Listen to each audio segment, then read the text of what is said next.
you. First, thank you very much. You saved me 30 seconds already giving the first slide of the definition of Energy Poverty Advisory App. So I will skip this. It was just said who we are. I wanted to underline that it's actually an initiative led by 5 different organizations with the support of 7 more to have a more geographical spread and support at national level. I always like to start with this slide to show the work that has been done in these years. If someone of you has been working on energy poverty since long, you know how was the definition earlier this year. It was much shorter, much simpler, and it didn't encompass all the different elements of energy poverty.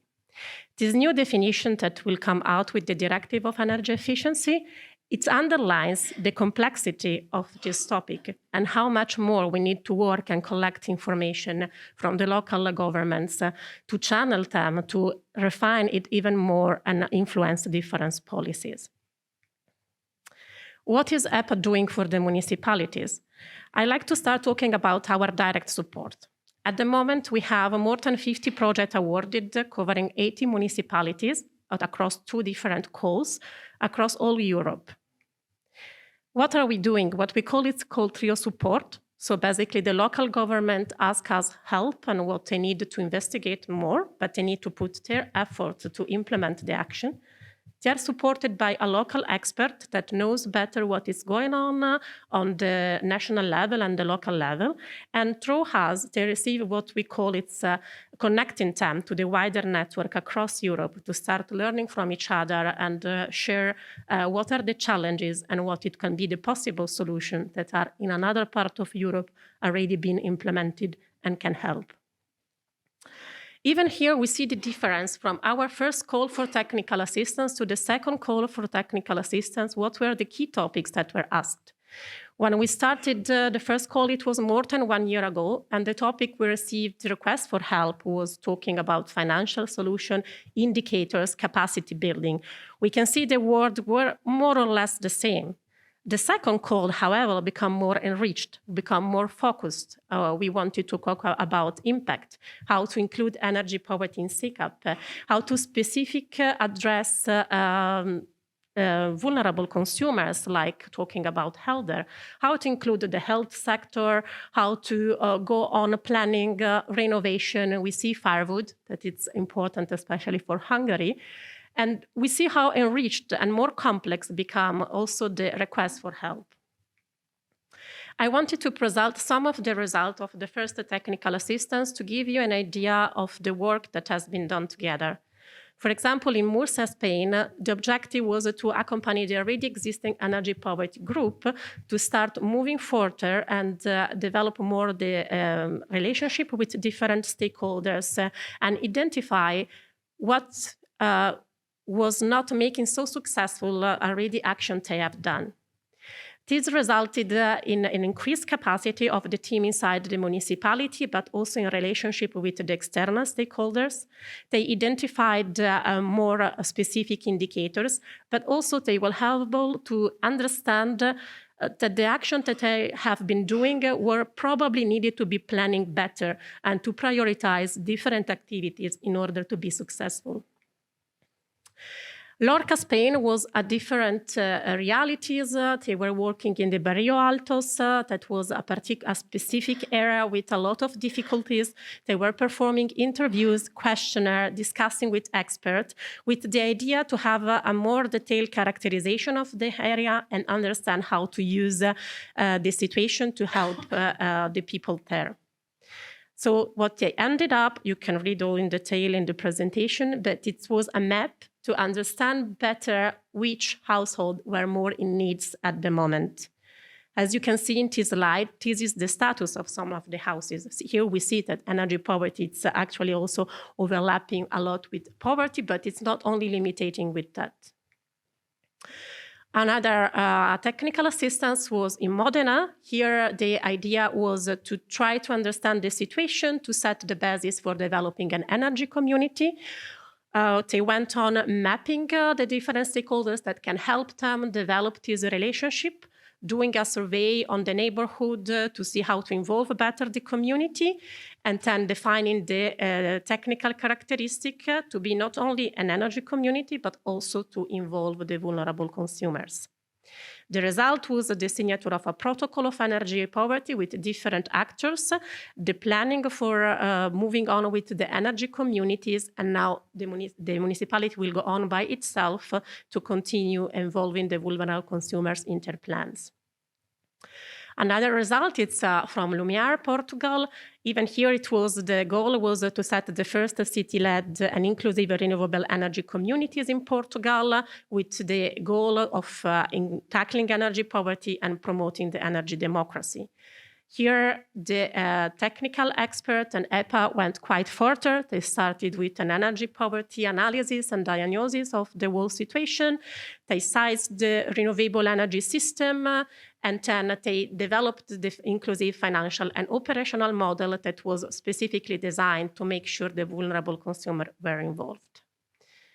So as you can see, there is the definition of the regulation for the energy community, communication and recruiting the participants. That is always quite a challenging activity. Identify the energy poor family and starting the licensing process. Also, this technical assistance is completed, but the municipality expressed the interest to go on with the expert and keep working on energy poverty to move forward for the energy community. The last one that I have here for today, it's from Greece. They were focusing on stakeholder mapping, doing survey and interview, planning of new actions, and going on this. And as you may have noticed, these 4 technical assistants that I was selecting are mainly from the Mediterranean area. And we are for the Central Eastern Europe. This is specifically made on purpose. First of all, because tomorrow you will have a site visit in the Josepharos district. That it's part of our technical assistance, so you will have the chance to see our work there. We are lucky that the next technical assistance, we will work with 4 more Hungarian municipalities, but this reflects the idea I was sharing before. It's like start learning from other countries across Europe and creating a network to understand what can be done, replicate, and what are the differences. So I really welcome everyone to look at the other countries. Now, what are there are another key elements that I want to mention, and then I will leave for you to consult the presentation for the further on due to the time limit. What I wanted to underline, that was mentioned also by my colleague before, it's how we support the engagement and the local government's collaboration and channel their information to the European Union institution. This July, we had the chance to collect the input from 9 different national events where the local governments were invited to give their pitch that we wanted to report to the European Commission about what were their challenges to address energy poverty, the solution they identified, and the policy proposal they will do. Here it's an example of the input we collected, and we will able to communicate at national entities at the European Commission also. I will let you, the presentation, for give you a further look of what are the different information. But just to give you an idea, some policy ideas that came out was, of course, to empowering local authorities as key stakeholders, empower the citizen also through energy literacy, clear information, and step-by-step support, involve the citizens in the policy implementation, facilitate access to information and financial resources, as we have seen earlier today, alignment of the various policies, involvement of multiple sectors, gender mainstream, facilitate the relationship with utilities to share their data set, and developing of the interactive database. And you will have the chance on our website to see much more about what were the input collected. Just quickly, because I know we are working with 80 municipalities, it's a lot, but there are many more that can need help. So a quick review of what you can find on our website, and then as said, the presentation, you will have the link. So you will have a series of practical guidelines. At the moment, we have released the introduction, some inspiring cases, and then the diagnosis report. But we will have later, probably next year, the planning and implementation handbook, and you will be able to develop your own action following the different step-by-step actions that we advise to take.